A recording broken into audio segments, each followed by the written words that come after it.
Hey everyone, this is Hoodie Angel Brandon. With Fire Emblem Heroes reaching its 1-year anniversary, I thought it'd be fun to take a look at how the game has changed over the last year, what's new, and my thoughts on what's good and what's less good. I'll be trying something a little different and grading based on how good a job I think the devs have done improving the game since launch. Starting things off, let's cover perhaps the biggest draw to the game, the characters. Fire Emblem Heroes features a diverse cast of characters from Fire Emblem Awakening and Fates, with a few popular characters from other games in the series thrown in. JK, half joking. This was actually really true for the game's launch, where those two games dominated the roster. While it is still skewed towards those games, we have seen a good number of characters from other games in the series added, which is great for longtime fans, as well as getting newer fans interested in checking out these older games. If you watched my original review for the game, you may remember my first 5-star was some unknown lady named Erica. Well, now I know her, but she's not alone. Look at all the friends I've made. I've gotten a ton of 5-stars both through promoting units and pulls. While I'm not familiar with other gachas, apparently Fire Emblem Heroes is rather generous compared to others, which looking at this isn't all that surprising. And yes, I did end up getting my angry little pineapple brother. He's not as good as he used to be, but he's mine. Anyway, the game launched with about 90 obtainable heroes, but now has over 200, though that number is a little misleading, as many are unsummonable, being rewards for Tempest Trials, Grand Hero Battles, or found on temporary event banners. Among the permanent heroes added, most of those have been from older games, beefing up their numbers a little, while the seasonal units have been mostly repeats of characters from Fates and Awakening. This makes sense as it gives more representation for older games while having something to keep newer fans interested, especially since a lot of popular characters come from those games, making them perfect for fan-servicey outfits. I do wish we could see a bit more on each side though, more permanent Fates and Awakening characters, and more seasonal variants for older games. Come on, everyone knows Swimsuit Dancing Ike would sell like hotcakes. Overall, if I were to grade it, I'd say the game gets about a B for how far characters have come since the game's launch. While they have been adding a lot of old characters and fan favorites from the Choose Your Legends poll, it isn't actually as diverse of a cast as it appears thanks to the limited time units, and those are still mostly from the more heavily represented games. There's definitely room for improvement. Next, let's talk story. To be honest, the game's story was kind of a joke at launch. It was shallow, repetitive, and the characters just really bland, and the big plot twist that wasn't revealed till near the end of Book 1 was guessed by literally everyone on the day of the game's launch. At that point, I don't know if I can really even call it a plot twist. Since then, our ragtag group of OCs that were forced to cart around for arena points have been fleshed out a little. I've actually come to really like Alphonse and Sharina, beyond just thinking they have nifty designs. Anna, well, it's the same boring Anna, except somehow less interesting in that she's super money hungry, but for a good cause. Not a fan. Beyond the starter trio, we've seen the introduction of some other plot key characters in the form of Loki, Fjorm, and Surtur, who are actually pretty interesting too. The story has been expanded quite a bit into something I actually half care about. It's less, World of X is under attack from the evil Embleans, let's go save them, and more, holy heck Surtur, what's your freaking problem, man? On that note, I love Surtur. I always love a cool villain, and this guy is pretty up there on the villain scale. He described death by burning just because he can. Jeez. You need some counseling, man. This is a mobile game. You know, kids can play this. Let's take it down a notch, okay? So, while the story isn't really the main draw here, it's at least a little more bearable.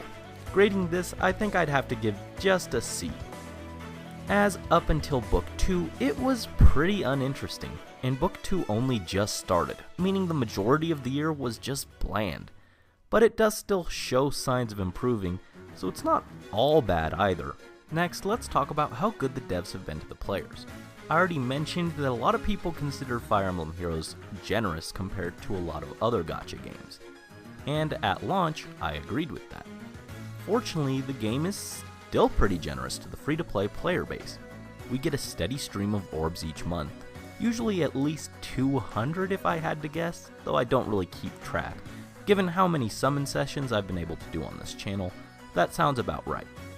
You're still not guaranteed to get characters you want by any means, and will often have to prioritize which characters you want most, but there's still definitely no pressure to throw out money just to get characters you want. Also, for the first anniversary, we get 50 free orbs, which just goes to highlight this. Feathers are likewise much more available now than at the beginning. I can promote 2 to 3 5 stars a month if I had to guess, though again I'm not keeping track. We also get numerous good and popular characters for free via Tempest Trials and Grand Hero battles, with fan favorites like Leon, Black Knight, Masked Marth, and Vulture all being completely free. Unfortunately, if you miss them, you may have to wait quite a while for them to return. We waited 3/4 of the year for another copy of Xander, and Camus is still MIA. Apparently they're just too strong, but giving everyone a free Bravelin and dumping Reinhardt into the 4-star pool? Nah, that's not a problem. Give me my brother intelligence systems, I will end you! For the most part, communication with the player base has been pretty good. We get info fairly regularly, including heads-ups for things like scheduled maintenance and any glitches that need to be patched, as well as schedules of what to expect and incoming updates via short little videos called Faye channels, similar to a Nintendo Direct. I think it could be a bit better, as the schedules aren't always a monthly thing or anything, but it's still nice to have at least a general idea of what's coming so we know whether to save orbs or not. Well, this is barring a certain incident with a character named Aira. Wow, people were angry about that. But the devs seem to have learned their lesson, as the next time a character wasn't being added on a standard banner, they let us know ahead of time. In terms of generosity and communication, I'd say it gets an A-. There have been some missteps where we didn't get much info, and there was the whole Aira incident, and the fact they held Xander back for over half a year but ran people who came after him. But aside from that, they've been pretty solid, and they seem to have learned when they messed up. I do really wish the schedules were just a monthly thing. Originally I was gonna give a B+, but hey, 50 orbs free and a free 5-star for the anniversary is pretty dang good. Yes, I do accept bribes. Next, let's talk about changes and buffs to characters. The first big change to the game was skill inheritance, which I admittedly was not a fan of when it first came out. I had a very knee-jerk reaction to it, but it ended up being more or less okay.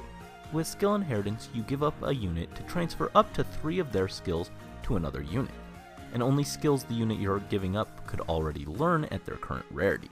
For example, a unit that learns Fury 3 at 5 stars would have to be 5 stars to pass that skill, while the 4-star version could only pass Fury 2. This is a mixed bag. The good, any unit can be made viable, even ones with mediocre or downright bad base kits like Xander or Oboro.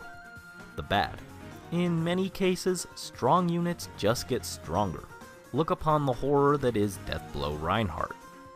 Overall, I think skill inheritance has been positive for the game, making pulling some units that would be unexciting a lot more fun, as their skills can be given to a hero you actually like, and it makes characters you like but aren't necessarily good actually viable if you're willing to put in the work and resources. Take my awesome Camilla for example. Further, I think having passion projects like my Camilla makes the game more fun than just KOing everything with Reinhardt and Lyn. A ton of new abilities have been introduced, usually on new heroes, and are rather limited, so old abilities like Fury are still good and powerful. It's just a shame a lot of cool, unique builds are locked behind new characters. Fortunately, this is partially helped by another new mechanic, Sacred Seals. These are essentially free abilities to give your hero, that can be from the A, B, or C slot, and can be upgraded with sacred coins and badges to reach the power of the natural ability. This is great in that it gives a use to all the badges that have been rotting around for who knows how long, and opens new possibilities. Ever wanted to run Vantage and Quick Riposte like good old Hector? Now you can! In addition, weapons can likewise be upgraded, though only some. Weapons that were already powerful like Brave and Fire Sweep weapons, and legendary weapons with inbuilt distant counter can't be upgraded. Others can with the use of refining stones and arena medals. This adds some new strategy in terms of choosing weapons, as the old best aren't always so. Finally, new ways to buff heroes have been added via the support system and blessings. Supporting units can be done two ways.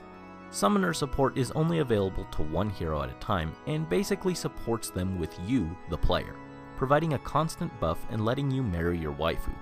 Or you can be less creepy about it and have it be platonic. Until Selkie gets added, that's the route I'm going. Whee! The other is ally support, where you support two units together and they get buffs, but only when close to each other. Blessings are an item you can get that you can give to a unit. Then when they're with specific units, they get buffs to certain stats, but only during that elemental season, which changes every few weeks. That one requires constant team rotation to take advantage of, and is probably my least favorite change to the game, period, as it heavily encourages whaling for specific units and merges. It also added more items, which between sacred coins, arena medals, refining stones, divine dew, and the 4 blessings, just seems like a lot of unnecessary bloat.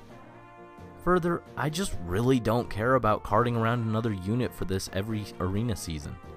I already have to use the Asker trio 90% of the time as a free-to-play, but adding another character with these just takes up more space on my team. I play this game for characters I like, not to be forced to use half-baked OCs. At least with Legendary Ike representing Earth, there's room down the line for characters I actually like to maybe use the blessings mechanic. Water Corrin, please. Finally, new terrain types have been added in defense tiles that strengthen the defense of the hero standing on them, and trenches which slow horse movement to 1. In addition, new maps have been added to take advantage of this. I like these as it makes defensive play a bit more viable, and just using a blade tome isn't always the best way to play. Also, newer characters have been getting bonuses to stats compared to comparable characters, as well as unique skills that can't be inherited for no real reason other than power creep. I get they need to sell new units, but it's gotten pretty bad since the Choose Your Legends characters were released. I like most of these changes. I'd say this gets a solid B. It's a shame that new skills are generally hard to get, but they have been diversifying things away from one-hit KO buffing, which is great, and they improve the viability of weaker characters too. The only things I really outright hate is the blessings mechanic and newer characters having inflated stats and uninheritable skills that make them outright better compared to old characters, and pretty much defeats the point of skill inheritance. Finally, let's talk about the various new gameplay modes added since launch. First, the mystery icon on the map I didn't know what it was turned out to be the voting gauntlet, which has been a broken mess from the beginning. First, the most popular character won all the time. Obviously, this was boring, so they added bonus multipliers so underdogs could win. Well, that did nothing, so they kept increasing the amounts until eventually it got to the point it's less about voting for the character you like and trying to get them to win, and more about just hoping you get a multiplier at the end, since that's the only point that really matters. I'd have more fun flipping a coin. Also, this mode is really needy. If you want to rank high, you'll have to be playing very frequently. Considering you can vote every 30 minutes, have fun with that. I thought Mystic Messenger was the sleep destroyer. Next is the Tempest Trials, wherein you take on a series of stages, and as you lose units, they stay lost until you complete that set of stages. It's fairly fun and kind of challenging at times, and you can get great rewards from them, which is awesome, except they last too long and come a bit too frequently, so it's easy to get fatigued. The mini version that lasts less and has lower requirements for rewards are a bit better, and personally I think they should just outright replace the longer Tempests, but they've been fairly underutilized so far.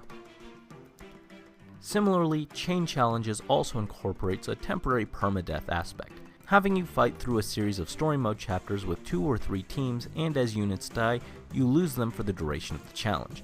They're decently tough and a good way to get some extra orbs and feathers. Well, except Chain Challenge 11-12, screw that one!